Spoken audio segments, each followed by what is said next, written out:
اعوذ باللہ من الشیطان الرجیم بسم اللہ الرحمن الرحیم۔ اب یہ صرف دو رکوع سورہ مبارکہ میں آ رہے ہیں جو انباء الرسل کے ہیں، اور اس میں جیسا کہ میں نے عرض کیا حضرت نوح جو اولین ہیں اور حضرت موسیٰ جو آخری ہیں، ان دونوں کا تو صراحتاً ذکر ہے، بیچ میں صرف حوالہ دیا گیا ہے، کسی کا نام نہیں۔ حضرت نوح کا ذکر صرف آدھے رکوع پر ہے، حضرت موسیٰ کا قدر تفصیل کے ساتھ 1.5 رکوع ہے۔ اس کے برعکس ہو جائے گا اگلی صورت میں سورہ ہود میں حضرت نوح علیہ السلام کے ذکر پر 2 رکوع ہیں طویل، اور حضرت موسیٰ کا صرف ایسے ہی تذکرہ ہے، صرف حوالے کے طور پر۔ وَاتْلُ عَلَيْهِمْ نَبَأَ نُوحٍ، اور ان کو ذرا سنائیے نوح کی خبر۔ اذ قال لقومہ، جبکہ انہوں نے کہا اپنی قوم سے، یا قوم ان کان کبر علیکم مقامی، اے میری قوم کے لوگوں، اگر تم پر بہت بھاری گزر رہا ہے میرا کھڑا ہونا، و تذکیری بآیات اللہ، اور اللہ کے آیات سے تمہیں نصیحت کرنا، شاق گزر رہا ہے، مذاق اڑاتے ہو تم، مجھ پر آوازیں کستے ہو، تم پر بہت شاق گزر رہا ہے میرا یہ سارا عمل۔ فعلی اللہ توکلت، تو میں نے تو اللہ پر توکل کیا ہے۔ فاجمعوا امرکم، تو اپنا سارے جو بھی ذرائع ہیں ان کو جمع کر لو، وشرکاکم، اور تمہارے سارے شریک جو ہیں انہیں بلا لو۔ ثم لا یکن امرکم علیکم غمۃ، پھر تم پر تمہارا معاملہ جو ہے کسی اشتباہ میں نہ رہ جائے۔ ثم اقضوا الی ولا تنظرون، پھر جو فیصلہ میرے بارے میں کرنا ہے کر گزرو اور مجھے کوئی مہلت مت دو۔ یہ جو انداز ہے چیلنج کا، اور یہ اس سے پتہ چلتا ہے کس درجے دل دکھ چکا تھا حضرت نوح علیہ السلام کا، استہزاء سے، تمسخر سے، مذاق سے۔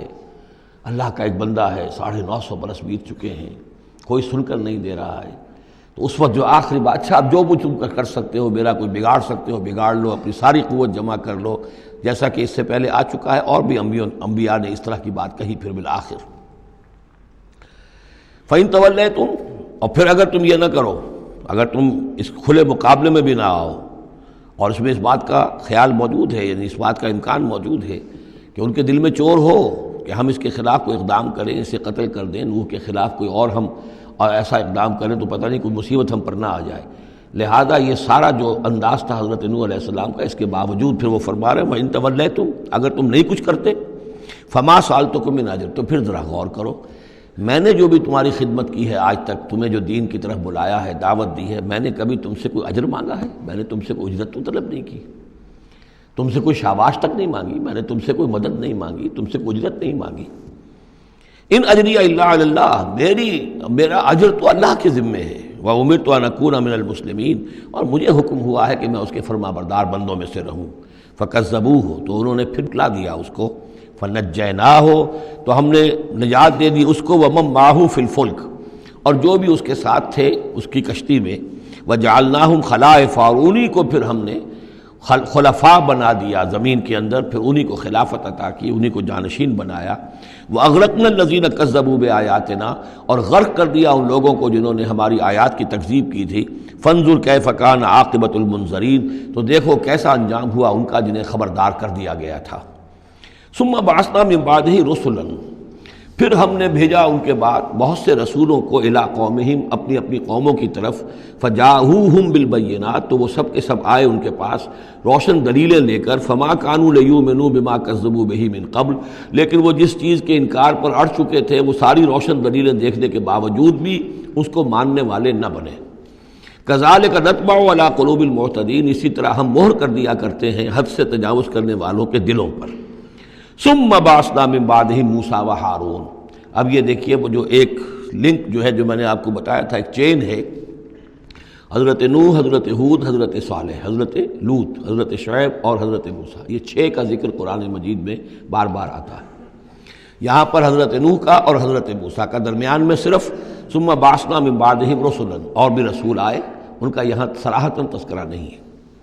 پھر ہم نے بھیجا ان کے بعد موسیٰ اور ہارون کو الی فرعون و ملئہ، فرعون اور اس کے سرداروں کی جانب، بے آیاتنا، اپنی نشانیوں کے ساتھ۔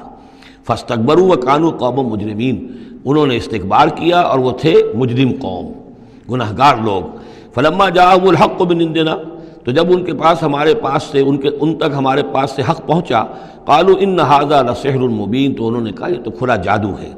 قال موسیٰ تقولون للحق لما جاءکم، موسیٰ نے کہا ان سے کہ کیا تم حق کے لیے کہہ رہے ہو؟ یہ حق ہے جو تم پر آیا ہے اور جو تم تک پہنچا ہے۔ اسحر ھذا، کیا یہ جادو ہے؟ ولا یفلح الساحرون، اور ساحر تو کبھی فلاح نہیں پایا کرتے۔ قالوا اجئتنا لتلفتنا عما وجدنا علیہ آباءنا، انہوں نے کہا موسیٰ کیا تم ہمارے پاس آئے ہو کہ تم ہمیں پھیر دو ان چیزوں سے، ان طریقوں سے، ان رسوم سے، ان ریتوں سے، ان رواجوں سے کہ جس پر ہم نے پایا اپنے آباء و اجداد کو۔ وَتَكُونَ لَكُمُ الْكِبْرِيَاءُ فِي الْأَرْضِ، اور تم دونوں کے لیے ہی حکومت ہو جائے اور بلندی ہو جائے اور بڑائی ہو جائے زمین کے اندر۔ دونوں سے مراد حضرت موسیٰ اور حضرت ہارون علیہ السلام۔ وَمَا نَحْنُ لَكُمَا بِمُؤْمِنِينَ، اور ہم ہرگز تم دونوں کی بات ماننے والے نہیں ہیں۔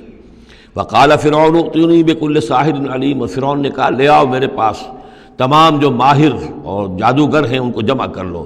فلما جاء السحرۃ قال لهم موسیٰ القوا ما انتم ملقون، تو جب وہ جادوگر آ گئے تو موسیٰ نے ان سے فرمایا کہ ڈالو جو تم ڈالنے والے ہو۔ فلما القوا، جب انہوں نے ڈالا، قال موسیٰ ما جئتم به السحر، موسیٰ نے فرمایا یہ جو تم لائے ہو، جو تم نے پیدا کیا، یہ جادو ہے۔ ان اللہ سیبطلہ، ان قریب اللہ تعالیٰ اس کا باطل ہونا ثابت کر دے گا، اسے نسیہ منسیہ کر دے گا، ہباء منصورہ کر دے گا۔ ان اللہ لا یصلح عمل المفسدین، یقیناً اللہ تعالیٰ مفسدوں کے عمل کو راہیاب نہیں کرتا، کامیاب نہیں کرتا۔ وَيُحِقُّ اللَّهُ الْحَقَّ بِكَلِمَاتِهِ، اور اللہ تعالیٰ تو حق کو حق ثابت کرتا ہے اپنے کلمات سے، وَلَوْ كَرِهَ الْمُجْرِمُونَ، خواہ یہ مجرموں کو کتنا ہی ناگوار ہو۔ فَمَا آمَنَ لِمُوسَىٰ إِلَّا ذُرِّيَّةٌ مِّن قَوْمِهِ عَلَىٰ خَوْفٍ مِّن فِرْعَوْنَ وَمَلَئِهِمْ أَن يَفْتِنَهُمْ، تو نہیں ایمان لائے موسیٰ پر مگر ان کے نوجوان اس کی قوم میں سے، کچھ نوجوان اس کی قوم میں سے، کچھ لڑکے، عَلَىٰ خَوْفٍ مِّن فِرْعَوْنَ، فرعون کے خوف کی وجہ سے، وہ ملئہم، اور ان کے اپنے سرداروں کے خوف کی وجہ سے، ان یفتنہم، کہ وہ ان کو مصیبت میں اور تکلیف میں مبتلا کریں گے۔ یہ بہت اہم ہے جو آیت ہے، اس کو سمجھ لیجئے کہ وہاں جو صورتحال تھی کہ یہ جو قبطی قوم تھی جو اس وقت وہاں پر حکمران ہے آل فرعون، اور یہ جو اسرائیلی ہیں یہ ان کے محکوم ہیں، لیکن محکوم قوموں میں سے بھی اکثر ایسے لوگ ہوتے تھے اور ہمیشہ ہوئے ہیں کہ حکمران قوم ان میں اپنے ایجنٹ بنا لیتے ہیں، ان میں سے کچھ لوگوں کو خطابات دے دیتے ہیں، جیسے ہمارے یہاں خان بہادر اور خان صاحب، اور یہ جو خطابات دے دے کے انگریزوں نے مسلمانوں میں اور ہندوؤں میں وہ اپنے ایجنٹ اور اپنے